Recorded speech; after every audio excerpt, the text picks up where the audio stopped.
Welcome to Color Me Crazy, the podcast where we dive into vibrant world of art and creativity. I'm your host, Akai, a multidisciplinary artist, and today we are chatting with an incredible creator. I'm thrilled to introduce a truly special artist, Pepa Llamas. Pepa is an Australian surfer, an artist, and traveler. She's based in Central America with over 20 years of experience in 325 murals across 9 different countries. Her work is deeply influenced by the tropical lifestyle and the love for nature and the ocean. Pepa has been part of different collaborations, blending both digital and analog techniques to communicate powerful visual storytelling. Over her extensive career, she has worked with globally recognized companies with large-scale murals installations, interior space curations, and textile design. Pepa's unique artistic journey and her passion for creativity has made her a standout figure in the art world. She's created with iconic brands like Reef, Hostel Selena, Puma, and so many more. Welcome, Pepa. I'm so excited to hear your story, and let's get into the chat. Let's do it. Yes. Tell us a little bit about your story, as an artist, how you're from Australia. How did you end up coming to Latino America and all of that? Yeah, so I was born and raised in Australia, which, as you know, geographically is nowhere near Central America, but here, that's where I ended up. It's an interesting story. It's not something that I could have articulated as I wanted my life to be. My life unfolded in a series of just serendipitous moments, and I just kind of followed my path, followed my passion, followed creativity, and it kind of led me to where I am today. I was born and raised in Australia, lived there till I was 23. And then I got the opportunity to move to California because I was working as a graphic designer for a company in Australia that had their head office in San Diego. And I always wanted to travel. I knew that from a very, very young age. I was always just really curious about the world, and I wanted to explore and go different places and learn new things. So when that opportunity came up, I jumped at it and I moved to California. I lived there for about 7, almost 8 years, working as a graphic designer and always kind of doing art as a hobby. And then the opportunity came up to move to Costa Rica, and I jumped at that opportunity as well because I'd visited there a couple of times on vacation and just kind of loved it. And then, I made the move, and that was 13 years ago. And that's kind of been home base ever since. So Wow. it's not like I said, it's not like I was in my brain, like one day I'm going to move to Costa Rica and this is how my life is going to be. It just kind of unfolded because, as I said, I just followed the opportunities that came my way and stuck to my kind of my creative path. And this is where I am. That's amazing. And you arrived to Costa Rica not knowing any Spanish. No, I mean, I had lived in California before, so I knew basic, obviously a lot of words just from having lived in California and ordering Mexican food and things like that. But I didn't speak any Spanish at all when I arrived. And that's obviously with an Australian accent, it's not the easiest language to speak. It took me a decade to be able to roll my R's because that's just not something that Australians can do naturally. Yeah. So there was a lot of challenges. And then also it's interesting, Costa Rican Spanish is quite different to even other parts of Central and South America, and then even Castilian, Spanish. So with an Australian accent and Tico Spanish, it's a pretty interesting version that I speak, but I can communicate. Yeah, no, amazing, amazing. We should have done this in Spanish then. Sí, podemos. We can. Yeah, and how I love the balance that you have of traveling and working. How does this I guess it's full of adventure, and you travel, you surf, you create art all over the world. You juggle it all because it's not like you have your studio with your own materials. How do you do that? Yeah.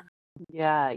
It's definitely being nomadic as I am. It's definitely not for everybody, and it's a lifestyle that requires being quite minimalist, which is something that I've had to teach myself, I guess, over the years, because, and especially if I'm going somewhere where I surf, then you're going to bring a board. And then I had my little dog, or I had 2 little dogs kind of for the last 15 or so years. So coordinating traveling with a dog, and then traveling to work, making sure I had my materials or the things that I needed. It's just balancing all of that out, is like figuring out, what do I really need? Like, where am I going? But one thing I have learned is that pretty much everything that I, quote unquote, need, like, can be bought when I go somewhere, and especially when it comes to art materials. Because I'm usually painting like large scale murals, it's different to fine art when it comes to like brushes and paints and things like that. The majority of the materials and paints that I buy can be bought in the hardware store, in the ferreteria, like everywhere I go. And that's one thing, even if I go to quite a remote location, there's always a ferreteria, like everywhere you go. And so familiarizing myself with the paint brands that are available country by country, and then obviously buying the brushes and things that I need. I don't really need to travel with that much, which is obviously really beneficial. So I'm not just bringing a bunch of stuff with me. So it's really just like, adopting a very, very simple and minimalist outlook to life in general, especially when it comes to like things and material possessions, and just having that spirit of adventure, of being comfortable, of, sleeping in a different bed, like not every night, but like quite consistently, and then creating some sort of a routine or some sort of sense of like, quote unquote, home wherever you go. Because when you're a nomadic person like myself, like the concept of a home isn't really a single place. Even though I do have my home, I have my home base in Costa Rica, and that's been my home for 13 years. I'm not there all the time. So I have to kind of create that sense of stability and home, like no matter where I go. So it's definitely been a journey. It's not something that I think anyone could have taught me. It's been a lot of trial and error. I can imagine. Yeah. It's not as if I just read a book and was like, oh, okay, this is how I'm going to do it. It's something that I just kind of had to figure out a lot of it on my own along the way. Mm-hmm. Yeah, of course. And also, I feel like, talking a little bit about the minimalist lifestyle, me myself, I was like traveling for a while, and then you realize, like with just a backpack, and then you realize how much stuff we have, and you come back home and you're like, oh, wow, like I don't need anything of this to be happy. Or, I feel like nowadays consumerism is like such a big thing, like buying things online all the time. But yeah, it's such an interesting topic for nowadays, I feel like. Yeah, that amount of travel and being like as nomadic as I have been has really made me realize just how little I actually do need. And the concept of need versus want, like what do I actually need and what do I want, and how do those two things like play out? What you really need when you really break it down isn't a lot of stuff, and what you really need isn't really things most of the time. So Yeah. it's I don't know, we're getting a little too like philosophical or whatever here, but It's fine. It's fine. yeah, it's just like really, for me, it's like, as simple and as minimal as I can possibly be is when I find that I'm actually feeling the most free. And I feel when you feel that freedom is when you're going to be the most creative. That's interesting. Yeah. After traveling, I ended up in a residency in Barcelona, and I only had like a pair of bikinis in my backpack, and just, I didn't have anything with me. And then it was so interesting how to be like, got creative just with a sketchbook. Like I destroyed the sketchbook and got a collage, and I feel that is such a beautiful thing from also being an artist. Work with what you have, with trash. You reuse things, That's like a very interesting topic that I feel like a lot of artists don't, or we are kind of the artist that is like, oh, I'll wait until I buy the perfect canvas to painting, or, but that's really interesting. And I was going to ask, so right now you're in the US, but how do you do it with the visas? I have two passports. So I'm a US citizen. And so I'm obviously born and raised in Australia. So I have an Australian passport, but I also have a US passport. So I can move freely between, both of those countries. And then obviously with Australia being part of the British Commonwealth, there's a lot of, those are really two great passports to have. I can pretty much go anywhere with either of them. So I feel really fortunate for that. Yeah, that's amazing. Yeah. That's so cool. And I wanted to ask, talking a little bit, I feel like you paint a lot in the coast and you get inspired from like tropical, right? I wanted to ask, tell us more about that. How did it started? I guess you started surfing in Australia, or? I started in Australia. I actually started pretty late by today's standards. I didn't really start surfing until I was 19, but I always went to the beach. I always loved the beach, and I've always like lived on the coast. Like it's really for me, I just feel like I thrive and I feel like my most authentic self when I'm next to the ocean. Even if I don't go in the ocean every day, but just being next to it, like smelling the ocean air, hearing the sound of the waves, like the nature, the animals, and the kind of, I'm just very much a coastal person. I always have been, and I feel really fortunate that I, grew up that way. Obviously, growing up on the Gold Coast in Australia, that's some of the most like unbelievable coastline and just amazing waves, like great weather. Then moving to California and having that experience, and then being in Central America, like I feel very fortunate that I've been able to live in some incredible parts of the world, surf like incredible waves, and just be exposed to like so much natural beauty. And so that's a huge influence because, as you know, like as a creative, it's like what you curate around you, your environment, your lifestyle, that really is what inspires you as an artist. So my environment is coastal. I love being in tropical locations. I love being surrounded by nature, especially plants and flowers. And so that comes out in my work because that's what I choose to surround myself with, because that's what brings me the most joy and the most inspiration. Yeah, that's so beautiful. Yeah. It's so beautiful. Yeah. I feel like definitely like as artists we just express what we have. But yeah, that's so interesting. Have you had a season or time of your life that you were living in this city? I have spent time in cities, but they've almost always been coastal. Hmm. Like right now I'm in LA, and it's a city for sure. It's a concrete jungle, but the beach is right there, and I walk to go surfing.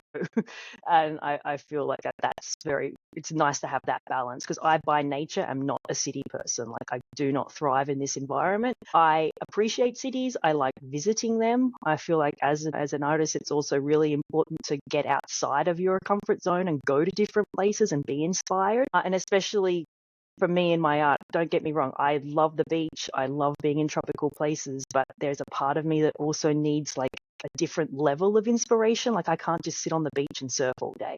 Like I like going to a city that has history, that has museums, that has galleries, that has architecture, that has like so many different things that I'm not really exposed to living on the beach. And so I try to make the best of the situation no matter where I am. When I'm on the beach and I'm somewhere remote and tropical, I love that for what it is. Then when I'm in the city, I try to take advantage of it as well. And it's fun to be able to do things that I wouldn't usually be able to do, like put together an outfit, like get really into fashion, like walk the streets, go sit in like coffee shops, like go to galleries, go to museums, like just what people watch, like all of those things that I don't do in my like quote unquote like day-to-day life. I do that when I'm in cities and when I'm traveling. And it's great to do that as a traveler and like experience all of that and draw all the inspiration from it. But then when I go home and I'm back in my like quote unquote comfort zone, it's a really beautiful thing to be able to appreciate that for what it is as well. I guess it's just like everything in life. It's like finding that balance. And I feel like, especially as creative people, if we stay in one place for too long and do the same thing and see the same thing over and over and over, we can stagnate. We don't really like grow. And I feel like as a creative person, that's what you're constantly doing in your life, is like evolving and being inspired and looking for that freshness and newness outside of, even though it's really important to curate like what's authentic and important to you, it's really important to be open-minded to what else is out there as well, because you don't ever just want to get stuck where you are, especially as a creative. Yeah, of course. So interesting. Yeah, I feel like as creators also, we have to live and experience to be able to express. So that's really interesting. Yeah, that's so interesting. And I wanted to ask, do you feel like your art influenced how you approach surfing, like the sport, or how does this inspire you? I feel like us as creators, we sometimes get comments like, "What? You're an artist. Like, why are you an athlete?" Like it like this like stereotype. Like I have had these comments and I'm like, well, I feel like how does sports make you discipline on your art, or like how does your art influence your approach to this sport? Well, that's an interesting question. I mean, I don't see surfing as a sport per se. I mean, it is a physical like activity, but for me, surfing is more about, more my lifestyle, and it's a creative expression of who I am. I mean, as humans, it's really important that we move, right? Like human beings have to move in some way. You've got to get your exercise and move your physical body. And again, when you don't do that is when you stagnate and you're not inspired. So I feel like as artists, it's even more important for us to move in a way that inspires us. And so for me, I mean, like I said, I've surfed since I was 19. I've always had an interest in surfing. Even before I started surfing, I always wanted to. But, this was in the late 90s on the Gold Coast in Australia. Surfing was a very, very different situation than it is now. It was quite intimidating, especially as a woman, to think that I could go out there and do it. There were no surf schools, there were no soft tops, there was nothing. I was very, it was just a very, very different situation, but I just always loved it. And I always watched the surfers and was like, wow, I really want to be able to do that one day. And since I've started, I've just really never looked back. And there isn't really another physical activity or form of movement that I love as much, or that complements my lifestyle, or just makes me feel, I don't even know how to say it, but like there's nothing that makes me feel more like myself than when I surf. And when I don't surf, I become this weird, grouchy version of myself that I don't like. It's really odd. So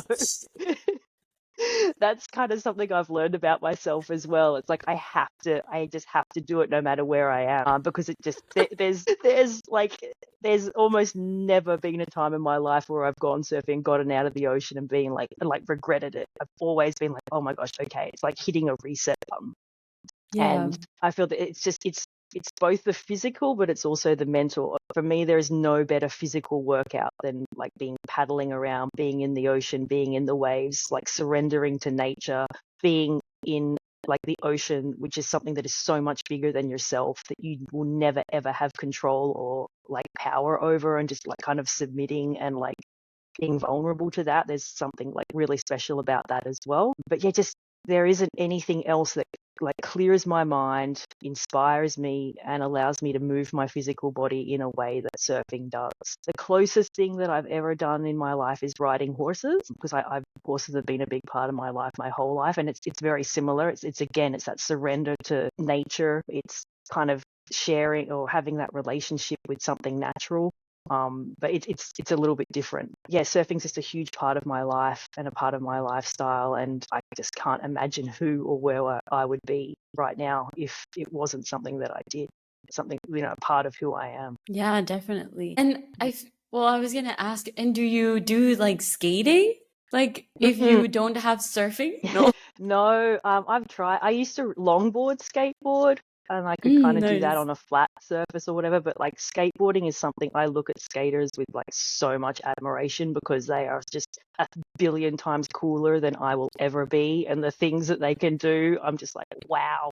And I don't know, for me, I just feel like there's so many less consequences, like hitting water versus hitting concrete. Like with the things that skaters do, and like it's like, oh my god, like wow. It's kind of the same with like snow sports as well, like snowboarding and that, like hitting the ground versus hitting the water is like a very, very different animal. So yeah, no, I don't skate, and I've snowboarded a couple times in my life, but yeah, by no means am I a skater or a snowboarder. I'm a surfer, and that's it. Nice, nice. That's super nice. Yeah. And I was looking at some of your murals and pictures, and I love how in most of your murals you're barefoot painting. Oh yeah. Yeah, And always. yeah, is this like a grounding thing, or is it too hot? Well, a lot of the time where I am, it's like, yeah, I'm either on the beach or really close to it. I'm in a coastal environment. And so it's funny. Had this conversation with someone the other day. I love shoes. Like I've got an incredible collection of shoes. I just don't really like wearing them. It's weird. If I'm like I'm my happiest, and I feel like, yeah, my most free and my most authentic when I'm barefoot. There's just something about it. If I don't have to wear shoes anywhere, that makes me really happy. And it may be something to do with grounding, like feeling your feet on the ground. And I think it's just because I'm so used to not wearing shoes that when I do sometimes and I'm doing activities, I don't feel as secure as I am in my own bare feet. That's really interesting. That's funny that you noticed that. Yeah. Yes, of course, because I'm usually barefoot in the studio in the summer, of course. But on the winter, I'm also barefoot with socks, and it's this, I feel like it's this, like, I don't know, let your feet loose and you're more comfortable. And I feel there's a beautiful connection of like grounding. Maybe there's like Mm-hmm. some singers that also every time they're on stage they like to be barefoot, connect with the, I don't know, the stage, or I don't know what it is, but No, that's great. Yeah, I've never had that one before. I've never really considered it that way either. Like that's something interesting to think about. I just feel like it's such a natural part of my life to just be barefoot because of the lifestyle I have and where I live, most of the time. That yeah, it's interesting to think of like the yeah, freedom that comes with like just being completely like barefoot and just feeling the ground on your feet and having that yeah. connection with the earth and being grounded. Yeah. Yeah. Yeah, totally. Well, there Mm-hmm. is like something called grounding that basically you let your energy flow like through the. I feel like I was reading the other day and it says that's why you feel so relief and less stress after going for a walk at the beach, because you Mm-hmm. kind of let your energy go through earth and really connect physically skin to earth. While you're painting murals, you're like letting this like stress like flow and your energy flow. And on your murals, you have such a tropical ocean inspired. Like, how does nature, especially the ocean, influence your art? Well, I feel like Mother Nature is the ultimate artist, right?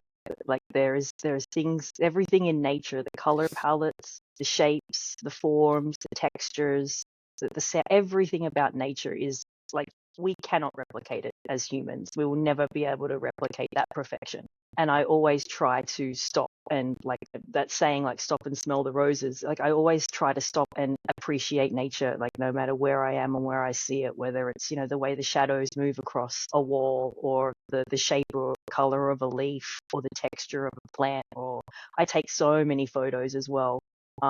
Especially when I'm traveling, if I see something unique and different in nature. Most of my color palettes I draw from nature always, because again, Mother Nature, as the artistry and the way that color comes together in nature. It's for me, there's nothing like it to be inspired. And there's something about being in the ocean, just that weightlessness of being able to swim in the water, to feel the ocean, to feel the water on your skin and on your body, to see the colors, to see the light reflecting, to see the creatures swimming around you, like the birds flying overhead, like everything about it. To me, it's just, nature is probably my biggest source of inspiration, and I just try to incorporate it into my life and my day as much as possible, always. And then, Yeah. that comes out in my art. Yeah. It explodes in your art. Yeah. Nice, nice. Yeah. Yeah, that's so interesting. And you were saying, so you started as a graphic designer, and then how was the transition to be a muralist? Like, do you paint a random wall? How was the first encounter with the wall? And then I feel as an artist, you get this like, light bulb in your head. It's, oh, this is what I want to do. When was that time in your life? Right. So I, formally trained as a graphic designer, worked as a graphic designer for many years, but always kept art on the side as my hobby. And then when the opportunity came up to move to Costa Rica, I really wanted to make that transition of making graphic design my hobby and art my life. So I was painting canvases and I was painting surfboards at a surfboard factory in Costa Rica before I started painting walls, and then also doing graphic design. And so actually the way I kind of segued into murals is when I was working at the surfboard factory, I met an interior designer who came to visit. And she saw me painting the boards and she really liked my work. She liked my style. And she asked, "Hey, have you ever painted murals before?" And I said, "No." She's like, "Well, would you like to?" And I said, "Yes." And so she was working for Selena at the time. And she had a project a couple hours away from where I was living in Costa Rica, and asked me to go with her and be the muralist on that project. And that's how my segue from, painting smaller scale, like canvases and surfboards, to walls. That's how the transition started.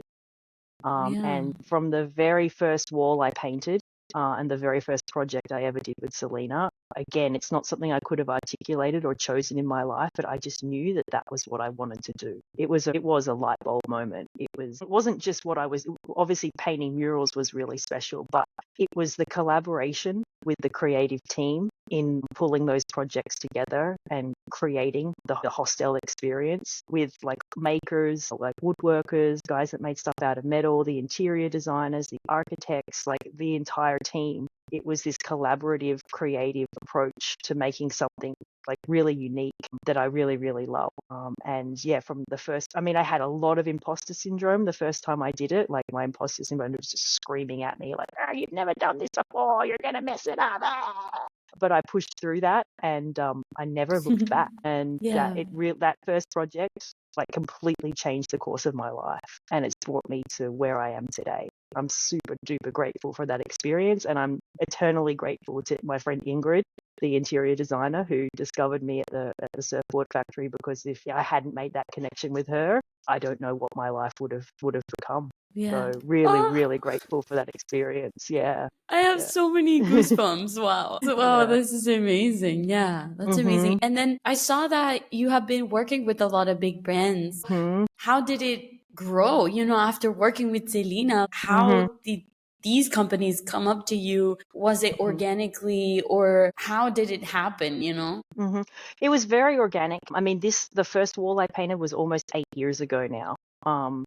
And at that time, I was an early adapter to Instagram, and I found that it was a great platform for taking photos and sharing artwork. It's obviously changed a lot now, but back in the early days, it was fantastic for that. And I really embraced that platform early on and just started sharing my work and sharing photos and connecting with people all over the world. And then with Selena, I painted 14 different projects for them all over Central and South America. So I just started on this nomadic journey of painting, sharing my work online, and going to different places. So the combination of people finding me online, like through Instagram and my website, and then also like when I was going to places, obviously having a project, but then people seeing that I was there and being like, oh, hey, while you're here, you know, I've got an Airbnb, or hey, I've got this restaurant, or hey, would you like to come and paint? Like it was a combination of those things of like, yeah, people finding me online, but then also like organically meeting people in these locations that I was going to and picking up other jobs while I was there. And that's kind of just how it all snowballed.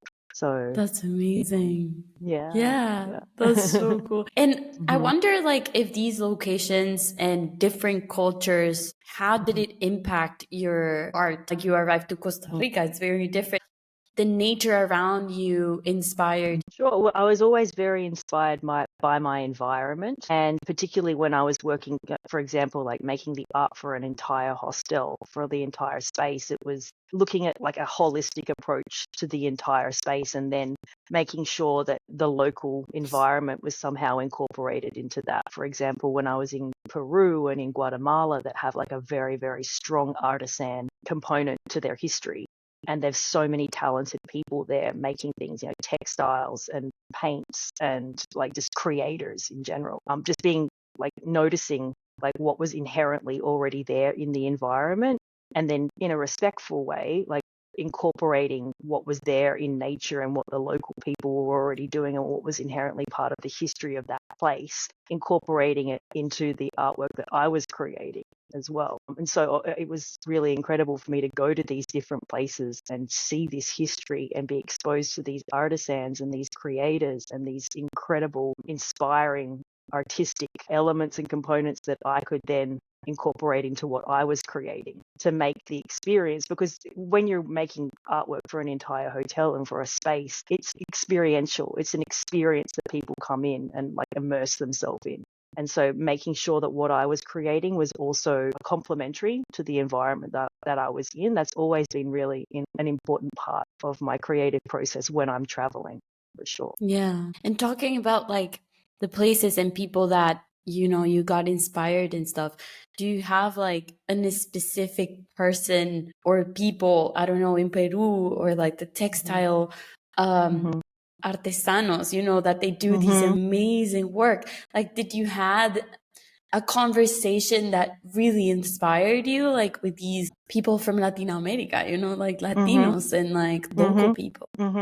For me, it's a big part of my process. Like before I dive into a project like that, is to kind of immerse myself in the location, and that's usually for me the best way to do that is to just walk around, take a bunch of photos, observe, and talk to people. I mean, I'm kind of like a sponge when I first arrive to a place, like an empty sponge, and I just like to really immerse myself in what's going on and be inspired by what I see, take a ton of photos, observe what is around in my environment, note the colors, look at the textiles, look at the shapes, talk to people about what they're making, what they're doing, what's the history there, and just like take all of that, like the sponge is like filling up, and then like incorporating all of that inspiration and everything that I'm seeing into creating my own work. It's like Yeah, my own definitely. interpretation of everything that I see around me. But I feel like as artists, that's what we do.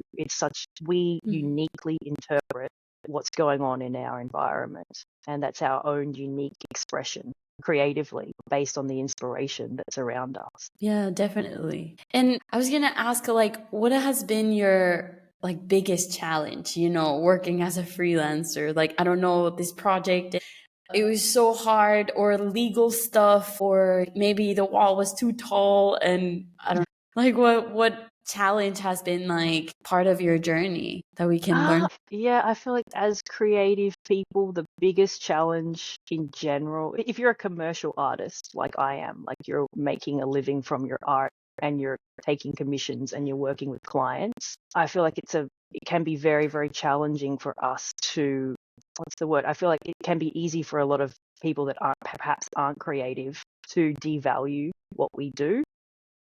I've come up against, it happens a lot in my career. It's getting less as I'm getting older and wiser. But the expectation that, art is just a hobby, or art is just something that you should be doing for free, or it doesn't have an inherent value, and that your time and what you create perhaps doesn't have a value.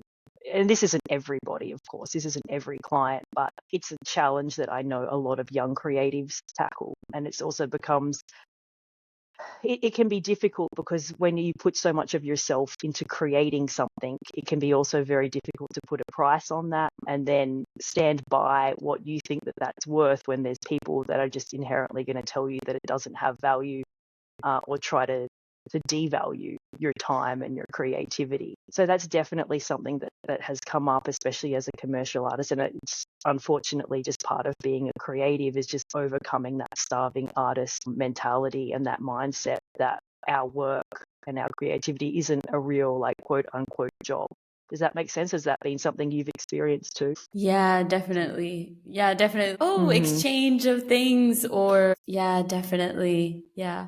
But I feel like sometimes us as artists, like you said, like this mentality of el impostor, like Mm-hmm. very, oh no, you can't do this. Or I feel as an artist, I truly believe not everybody could be an artist. Like, I No. think we have this certain mentality of really being a little delulu, like really Mm-hmm. being like, I can like do this, like I Mm-hmm. can I can do this, and like really like being super disciplined and really believing in yourself like nobody can. And Mm-hmm. I feel like just having that like powerful, like you said, maybe some clients come up to you and it's, oh no, they bargain, they're a little bit less, or they Mm-hmm. try to bargain your price, and it's, at the end of the day, you have to kind of stand tall and be like, hey, this is my work, like. Mm-hmm. But it's really interesting how a lot of artists like, go through that, and Mm-hmm. just like you said, like just like being, kind of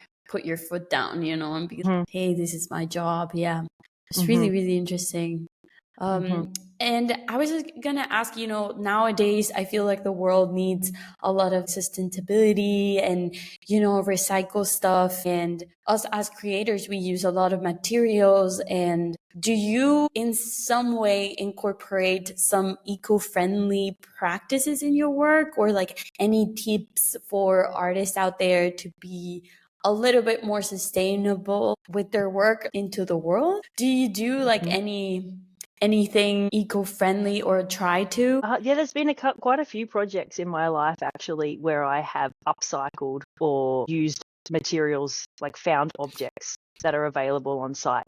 There's been quite a few like renovation projects that I've worked on, whether it be in a hotel or a private home, where there's been like art pieces or installations that are getting torn out for the remodel. And I kind of feel like a magpie or something. I kind of go through everything that's like about to be discarded. I'm like, oh no, we can repurpose that, or no, we can repaint that, or we can pull that apart and use pieces of that. And then, like, as I said, like upcycling what was once going to be used as trash and then converting it into, a piece of art in whatever way that is, and then installing it into the renovated location. A lot of the times I like the fact that in a remodel or in a renovation is that the building or the site actually retains a little bit of its original character. And I feel like sometimes saving some of those items that were perhaps going to be discarded and upcycling them or reusing them is a really nice way to like keep a little bit of the soul and the character of the place. So yeah, there has been projects that I've done in the past where I've definitely reused and repurposed materials that would have otherwise been discarded. Yeah, definitely. I was in the coast in France, I think it was, or in Portugal.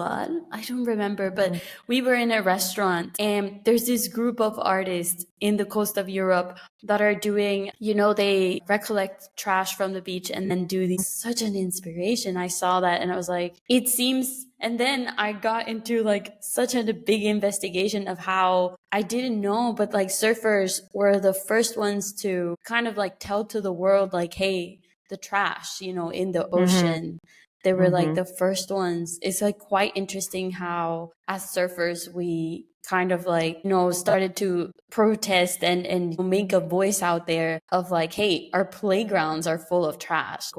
Make this consciousness out there. But it's really interesting, the whole concept with trash and artists and definitely. And I was going to ask also, I truly feel public art in the urban space, in the public spaces, has the power to change the space, really, like you said, renovate this space and give its own voice and stuff. And how do you think murals have the impact in communities to alter the vibe of the space? It's incredible, the power of putting art, even if it's just adding a little bit of color to a space. It's incredible how it can really change the entire aesthetic. And it's interesting how street art and urban art has really made this evolution from in the 80s when it was just graffiti, people like vandalizing and like tagging with rattle cans, and the public perception that that was graffiti and that was illegal and that was vandalism, to now that there's ginormous like installations in public spaces of really well curated art, and how the public perception has kind of changed from seeing evolution from graffiti to street art to what it is today. And I think it's really, really beautiful to see, especially for me, it's always very rewarding if I've created a big mural in a public space, like seeing people enjoy the artwork, seeing them take photos with it or stop and stare at it, or, sit down and eat, enjoy a meal or have a conversation in front of it, just seeing how something that I've created has not only like beautified the space, but it's brought a lot of joy to the people that are in that space as well. And I feel like that's the power of public art, is that it can completely transform not just the aesthetic of the space, but the way the people in the space interact with it. And just seeing somebody walk by and stop and stare and smile or take a photo, like it's a really beautiful thing. To create a positive impact through creative expression. Yeah, that's amazing. And is there like a dream mural or location that you would love to paint someday? I mean, I would go anywhere pretty really. Like, I'm very, very open-minded when it comes to projects and locations. I don't really have anything specific. Same, like really, like or surfing. Like, I'm very, very open-minded when it comes to opportunities. Whatever comes my way, I want to take it for sure. If it's something that I feel would be complementary to my style, to my lifestyle, to my aesthetic, it's going to be a win-win, not just for me personally as the creator, but I'm going to leave the space better than I found it. I'm always looking for opportunities like that, no matter where they are. Yeah. And do you have like, as a traveler also, like, do you have seasons? Do you work on seasons or not really? You will work like the whole year? Yeah, no, I don't really base what I'm doing on seasons. Also, like where I'm my home base, we don't really have seasons. It's a pretty consistent weather pattern like throughout the year. Yeah. Yeah, no, I wouldn't say no. A season. I feel No. like some travelers, they work like 6 months fully, like 6 months. Yeah, but that's interesting. Just like working and living at the same time. And, Yeah. um, Yeah.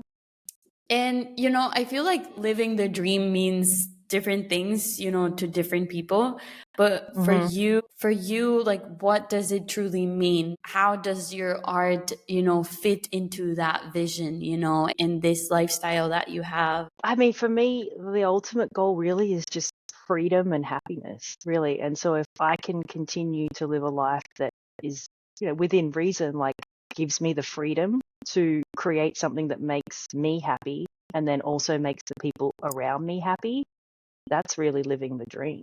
Like for me, freedom and freedom to create is the ultimate. That's the goal always. Yeah, definitely. Yeah, having this lifestyle just like kind of out of the system, out of the system Mm-hmm. of 9 to 5 job or Mm-hmm. Mm-hmm. um Mm-hmm. yeah, like being able to go for a good surfing session in a Wednesday Mm-hmm. morning, Mm-hmm. Mm-hmm. Yeah. Well, no, I Yeah. did that for many, many years. Like in the beginning of my career, after I graduated and I was working, I was in the corporate grind. I did do the 9 to 5. I did do the office. I did all of that. But even at the time, even though, as I said, I could never have articulated that it was going to become where I am today, I just knew that that wasn't for me. I knew that there was so much more that I wanted out of my life and so much more that I wanted to be personally and creatively than being in a quote unquote like normal life. Like my version of normal is very, very different to I'd say like 99% of people. And that's okay. It's really, when it comes down to it, it's just you have one life that you're living. You have one creative experience that you're living. And as long as, you're following your passion and you're creating this freedom and this happiness and joy, like I said, not just for yourself, but for others around you, there shouldn't be any definition that defines like everybody. Like everybody's on their own unique path and on their own unique creative journey. And so I think part of that is figuring out how does that look for you, and not being sort of like hemmed in or boxed in by other people's opinions of what you should be doing or what your life should look like or what normal means, because it's everyone's living their own unique experience and there's no one way to do anything. And just being true to yourself and following your creative passion is the most important thing that you can do. Yeah, definitely. Yeah, I feel sometimes we live kind of, oh, my parents want me to do this in life. Or like, you have the pressure of maybe not the pressure, but it's just unconscious, like we're just in an unconscious environment. And talking about environments, it's very interesting that you were saying that when you went to Costa Rica, everything was kind of a snowball effect. You found kind of like this purpose, this lifestyle and stuff. And I feel like the other day I was reading and it said like, never be afraid to get out of your hometown. And I think that's like really interesting because imagine if you would have stayed in Australia and what would have happened, right? Maybe you would have never visited Latino America in this way, or Selena wouldn't have found, like all these. And I feel like it's very interesting how, as you got out of your hometown, you see this space like a tourist with touristic eyes, like very a lot of people, and you're open. And I feel like it's really interesting, as people in general, as humans, to, get out of your comfort zone and, like get out there. And like you said, traveling and visiting cities and galleries and getting these inspirations from different places. I feel it's also really interesting, the whole traveling thing, like visiting, having conversations. I feel when you get out of your hometown, you have conversations that you might never have had in your hometown. Yeah, Like that's true. it's really interesting. And talking a little bit about social media nowadays, you mentioned that through social media and your webpage, you also get some clients in. How does social media has become a huge part of the art world and all these Mm-hmm. things, and how has it helped your art and you? Or maybe, I don't know if it has been a challenge in your art career. I feel like sometimes you're like, "Oh, I just want to focus in the mural. I don't want to be thinking about recording or Mm-hmm. taking pictures," or you take pictures at the end of the mural, at the beginning and at the end, or how do you work around that? I just see it as part of my creative process, like documenting what I'm doing from start to finish. As I said, I was an early adapter of doing that, and it's just something that I've just incorporated into my creative practice because, especially like something like a time lapse, when it comes to creating a piece of art, a time lapse can be such a beautiful way of telling the story of what you're doing because you literally see a blank canvas or a blank wall, and then you see the process that it takes to become the finished product. And I love documenting that and I love sharing that. And I know that it's something I really enjoy, but it's also something that other people really enjoy seeing as well. I just see like documenting what I'm doing and sharing it online is just another way for me to be creative and share my creative process with other people. And, it's like everything, there's ups and downs with it.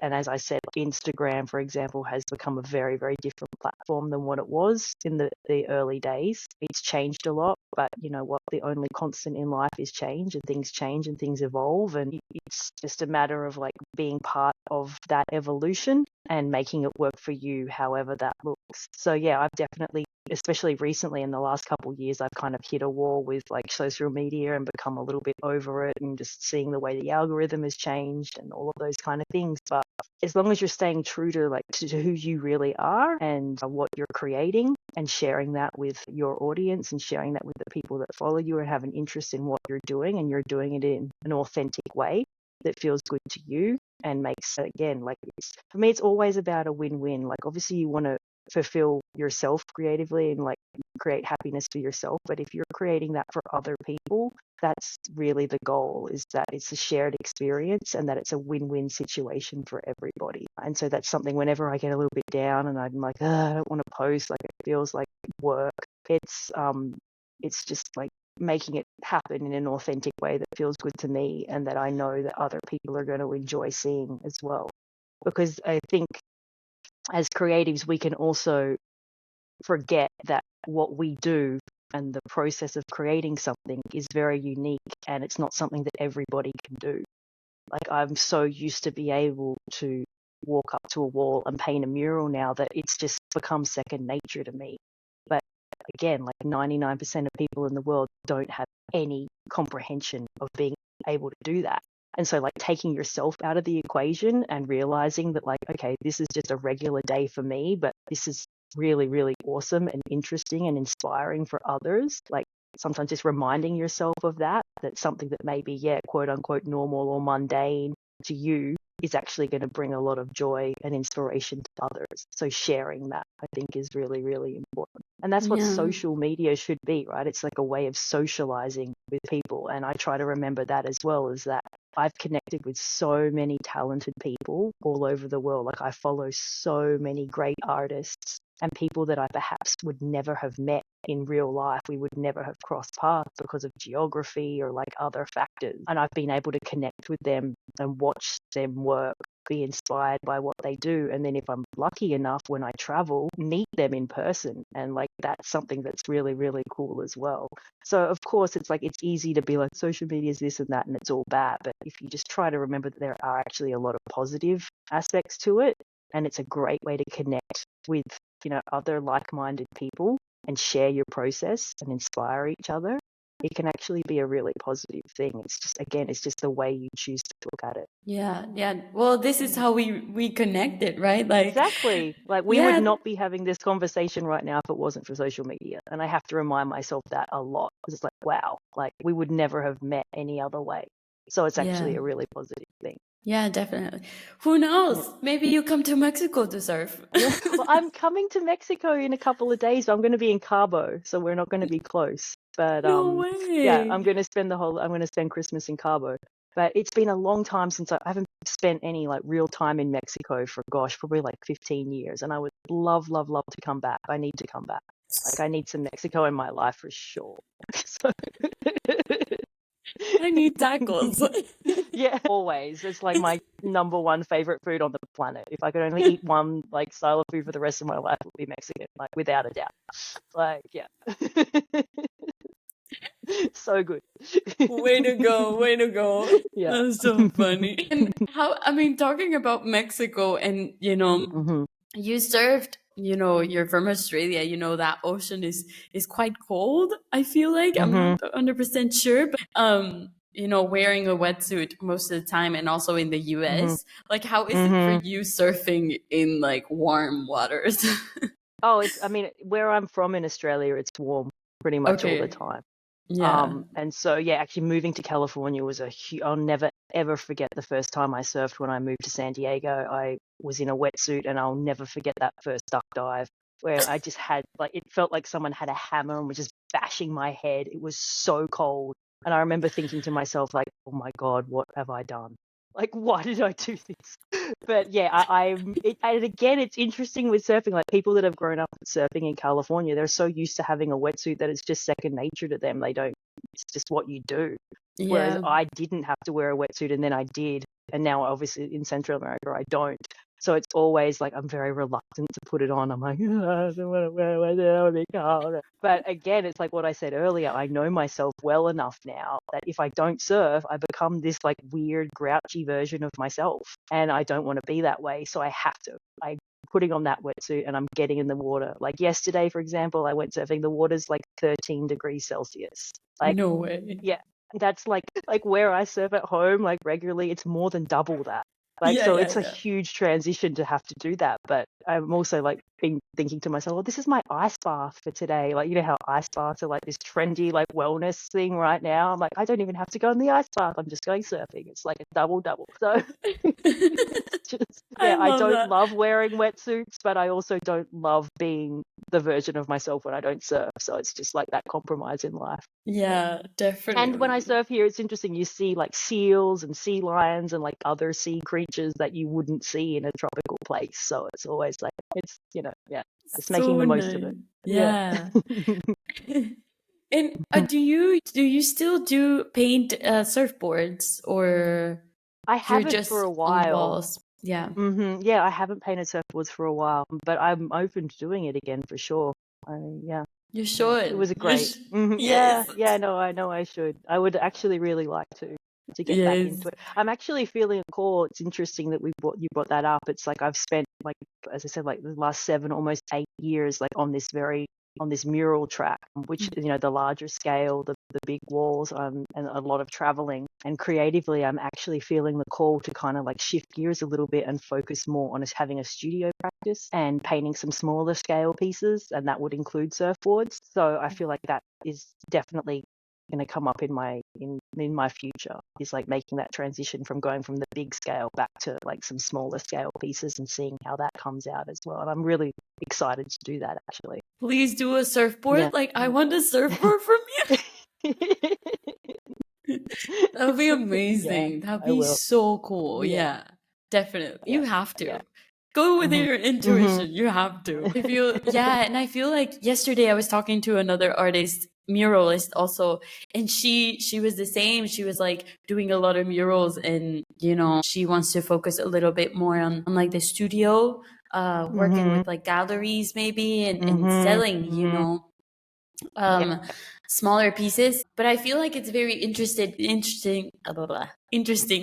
because like the murals are project for your clients. It's mostly what your clients want, or what, like, they want the logo, or they want a specific thing, or sometimes do whatever you want. We love your art. Those are amazing clients. Yes. But I feel like with the studio practice, I can't wait to see your art, in the studio practice. There might be a voice. You truly express what you have inside and what do you want to express, and maybe experiment with like different mediums, and because the wall, it's very like just paint, and I don't know if you use spray paint. Not sure. I do if I'm using stencils. but I don't Oh, rattle can out. Like that's not. I always paint with a brush. yeah. But the only time I use spray is if I'm doing stencil work, and actually on Yeah. surfboards sometimes as well, when I would use Yeah. spray paint. But yeah. Yeah, But if it's definitely. walls, yeah, like all my work is brush and Yeah. rollers. Like, yeah. Yeah. And then when you go to travel and do these murals in other places, do you hire like a second hand or someone that would help you? No, you alone. No, I do. I like to do. I never take on a project that's so huge that I can't do it myself. I Okay. like, yeah, yeah, That's interesting. That's yeah. amazing. And well, about to close the conversation, is there something else you want to share to younger artists? You know, maybe like your motto, or what do you say to yourself, or just like inspired younger artists? hmm Just, I would say, just don't listen to the opinions and outside commentary from others. Stay authentic and true to yourself, and just keep working on yourself and your own personal style, because that is how you. I mean, this is like to people that want to be a commissioned artist like myself, like actually want to make a living from your art. If you just want to be a hobbyist, it's a little bit different. But if your goal is to have clients and sell your art, is to develop your unique and authentic style, because that's what people are going to, they're going to seek you out. There's millions of artists in the world and everyone's got their own unique style, but your unique style is going to be very, it's going to be you. It's going to be an expression of who you are. The more you work on developing that, and the more you create a body of work around that, and the more people understand that that's who you are, that's the style you create, they're going to look for you. So be as authentic and true to yourself as you possibly can, and the right clients and the right opportunities and the right projects are going to come to you. Yeah, definitely. Ah, thank you so much. I love talking to you. I was Thank so you. full of energy, just like I can't wait to talk to her. I Yeah. super random, but while I was traveling, I met this other artist, and she also works with murals, and her whole art is based on surfing. And we were chatting one day, and you came up to the conversation. She was like, Oh, wow. I follow this girl and she paints murals and she's like traveling and surfing. Like, I want to do the same thing. And I was like, oh, it would be amazing to like reach out. That was like a year ago. And here Oh, we wow. are. Just, And yeah, here you here we are. Yeah. Yes. I told her like, hey, I'm That's gonna, awesome. I'm gonna have her in the podcast, like check out, the podcast definitely. But yeah, so thank you so much for the Thank conversations and you. everything. And thank you for the people that are listening. Thanks so much for tuning in into Color Me Crazy. If you enjoyed this episode, share it with your friends, leave a review, and make sure to subscribe to our YouTube channel, Akai Street Art. Until next time, keep creating. I'll see you around. Ciao!